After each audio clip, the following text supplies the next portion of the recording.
Hey, everybody. So today is a special ISTE 2019 recap with some folks who were there. I think this will be an exciting show and you'll kind of get a taste of what's going on. Now, I do want to give you a warning. It's a bit longer than usual, but I feel like it's very useful, very helpful. I hope you'll get a lot out of it. So enjoy. The 10-Minute Teacher Podcast with Vicki Davis. Every weekday, you'll learn powerful, practical ways to be a more remarkable teacher today. Today, we are recording a post-ISTE wrap-up. And yes, it is Thursday, June 27th. ISTE just wrapped up, and this show is going to air Friday, June 28th. And we have with us Matt Miller, Angie Ridgway, and Nate Ridgway, the authors of Don't Ditch That Tech, Differentiation for a Digital World. And all three of you guys were at ISTE, weren't you? Yes, we had a great time. Absolutely. So Matt, we're going to start with you. What was the big buzz this week? What got people excited at ISTE? Well, I think there were lots of things. For me, aside from the fact that I found a vendor booth that was giving away mini cupcakes for free.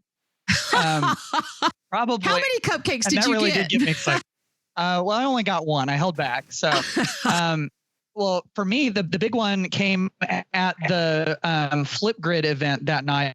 I know a lot of your listeners are probably familiar with Flipgrid, and they have given their camera a really big upgrade. Like they've totally remade it, and it's got some really cool features. It allows you to flip to a whiteboard, so you can actually kind of like annotate on a whiteboard. You can actually paint on the video. You're able to drag in emojis, drag in words. I mean, it is really unlike any other camera that I've seen. And then they've also added features where you can edit on the fly really quickly. I mean, it's one of those things that you have to see to understand, but that's going to be the default camera in OneNote and Microsoft, but you're going to be able to use it in Flipgrid also. Oh, incredible. So, Angie, what was the big buzz you heard this week? I think one of the things that excited me the most, and although I've realized it, but when you're there with the people in person, was the energy and synergy and new knowledge that's created when we develop digital communities that support each other in opening access to content for all learners. Do you have any digital communities you're most excited about, Angie? Well, just the variety of Twitter chats where faculty can go in and do faculty development, really at a moment's notice, right at their fingertips. And for the beginning teachers I support, Matt and I had this conversation, I just think that opens up so much support and access for them as they start their careers in education. Awesome. Nate, how about you? To be honest, I really thought it was a couple of things. Like for me, I think because my mom and I, this is both our first time at ISTE, it was really nice to know that I'm not teaching on an island, that I have other people out there who are trying to do things with ed tech that are similar to me and that have support systems built in. And what really confirmed that for us was just like when we actually went and did our session at ISTE, like we were having to turn people away like at the door, which was for me just like a stunning thing. Like there is such a demand out there for people who want to learn how to use tech in some really meaningful and powerful ways in their classroom. And it's nice to know that there are other people who feel that same way. And if I can piggyback on that, I think oftentimes when you're an innovator, it can be a very lonely space. And technology has opened up that support system for teachers, both even if you're in a city, you still may be in a very lonely space as an innovator, and the ISTE conference confirmed that for me. Cool. Now, Alexa, are there any cool skills or things going on with that? Yeah, absolutely. It's starting to seem like Alexa skills are all over the place. There was a variety of companies that debuted some new Alexa skills. The one that stuck out to me was Kahoot. Now, theirs is still really sort of basic, but I know I would imagine that they have plans to make it get bigger, but you can actually run a very simple Kahoot game where you answer kind of like true false questions. But I think that's kind of like the beginning of, the opening of the floodgates when it comes to those. But last time, this time last year, Amazon did not yet have like a school type account. Educators are still having to sign up under their individual accounts. Has that changed yet? Yeah, I'm not totally sure on that. I know I've been in on some discussions, and I know that some schools still have, some policy issues with allowing those into the classes. But you got to believe that with Alexa and the Google Assistant and with all of that, as voice continues to grow and people start using it more and more, that schools are going to have to figure out a way to do it. And I think that the ed tech companies are trying to get ahead of that. Okay. Did people talk a lot about AR and VR as has been predicted? Quite a bit about AR and VR, wasn't there, Matt? Yes, absolutely. I was right near the Merge Cube booth, and there were enormous lines of people interested in that. And it really is just sort of amazing how you can manipulate things in augmented reality environments and, be able to see different systems of the body and animals and really the ability to create with AR now. There seems to be more and more and more companies that are making offerings that really work with the classroom. Oh yeah, Co-Spaces, 3D Bear, Metaverse. There's just so many places that have that. Okay, so now let's jump in and here's our next question. What is one thing you saw or heard that will transform your thinking? Angie, let's start with you. And I think the voice command stuff that you already referenced is going to transform my thinking and my teaching, because our book speaks a lot about opening access for a variety of learners, and it's very much tied to universal design for learning. And universal design for learning promotes access for all learners. And I think any kind of voice prompted technology really reduces the barriers for a number of learners. So I've got to wrap my head around that. Just like Matt said, oftentimes the technology precedes the policy. So how do we ensure kids are safe and they're in safe spaces while we're opening up access for their learning? Yeah. And Angie, especially teachers giving voice feedback for student written work. I mean, for kids who struggle with writing, that's just so important, isn't it?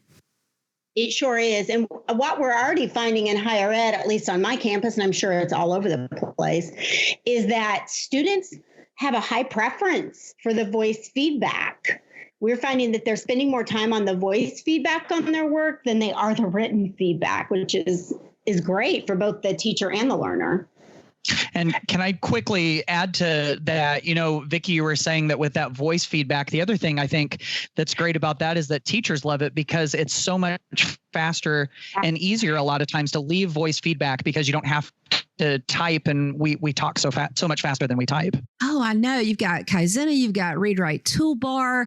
You can leave it in Google Docs. Are there other tools out there for voice feedback? I think Adobe Breeze. Lots of things. Yeah.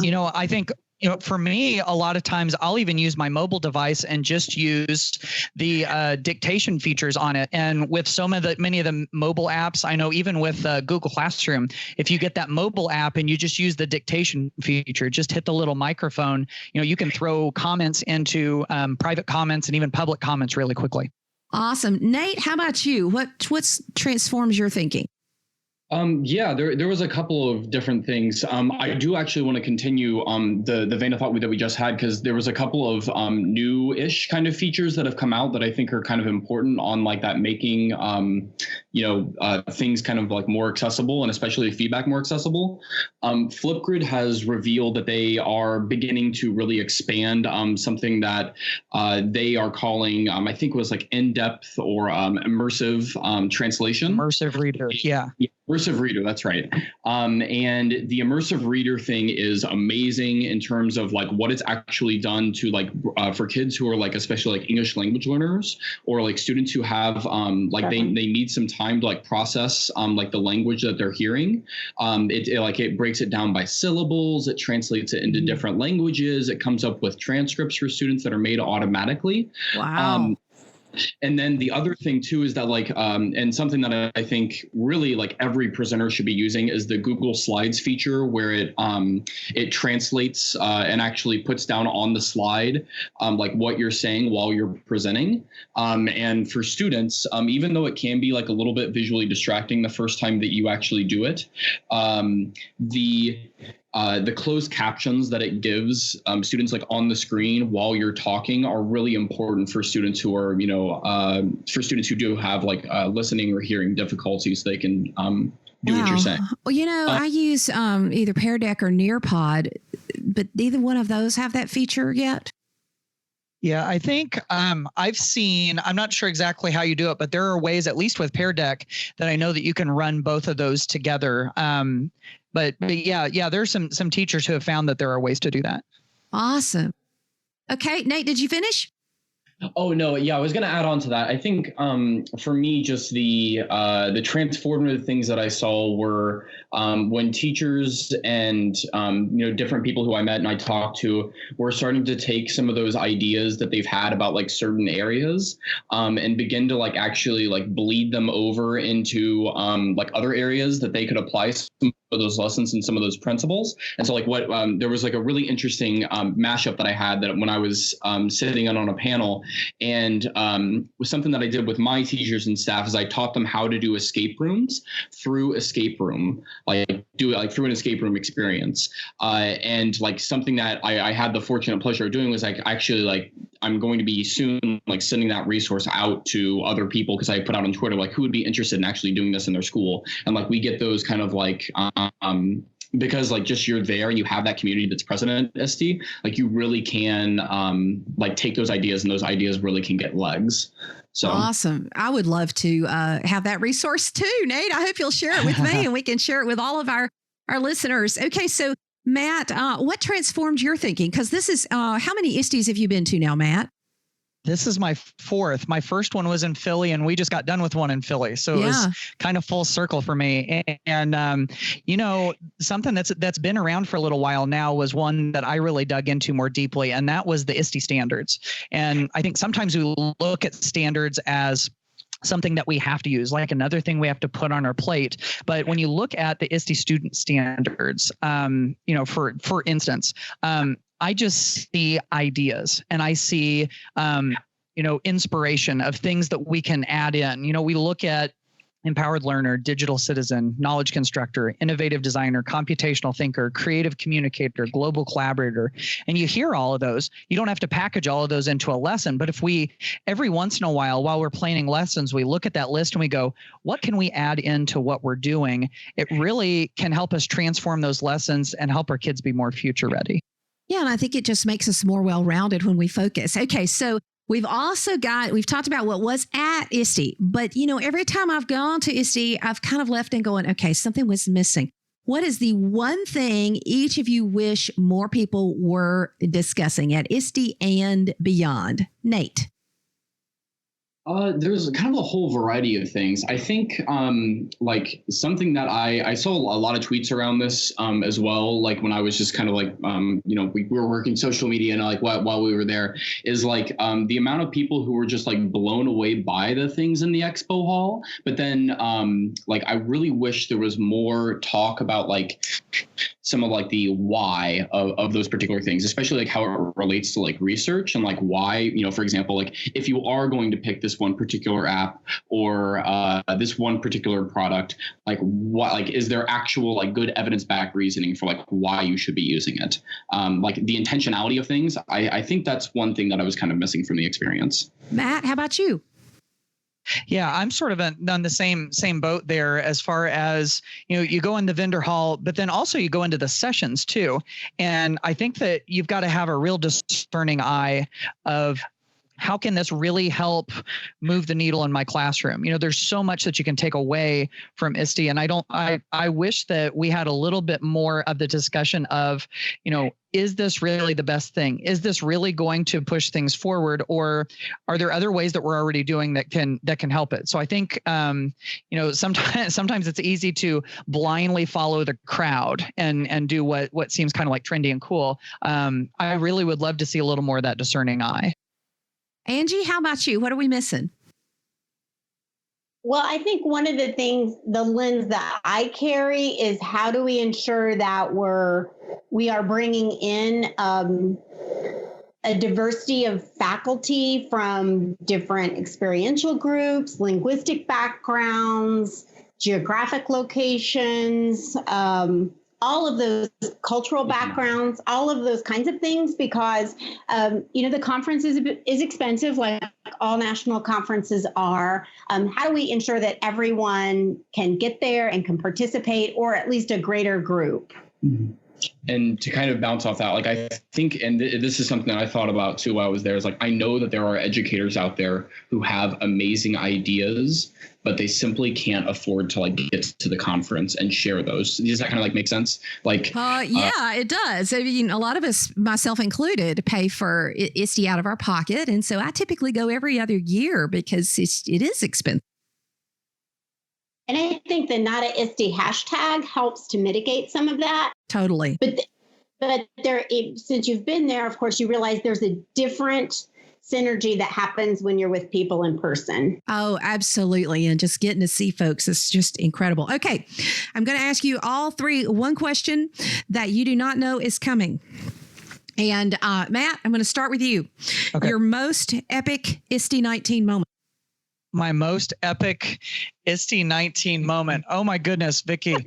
Let's see. Honestly, it was having everybody talks when they talk about ISTE about conversations. The conversations that you get to see, and you get to see how people's passions connect, and then what they're able to do with it later. And I got to see three friends of mine who lived in completely different parts of the world start to share their passions and start to set things up going forward. And that's the kind of stuff that you don't get from just sitting in a session. That's what you can only get through conversation.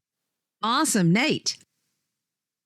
I think for me, the most epic moment was like actually, because this is our first ISTE, we'd never ever been before, like just the chance to actually present on that kind of a stage and in that kind of a moment. And for me, like that was something really, really special. Oh, it totally is. Angie, how about you? I would dovetail off Nate. I've presented at many, many national conferences, but to experience people discussing our work and the thinking that the three of us had put behind our model and our book was humbling. I felt very privileged to be there. It's just awesome.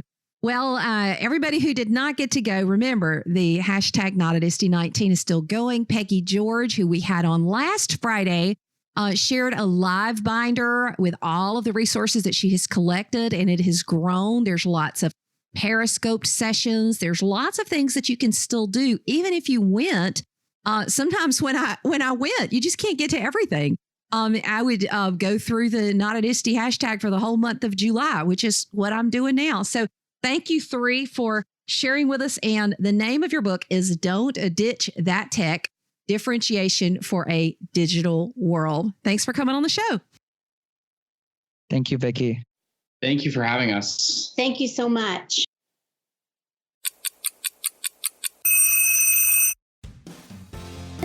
Thank you for listening to the 10-Minute Teacher Podcast. You can download the show notes and see the archive at coolcatteacher.com/podcast. Never stop learning.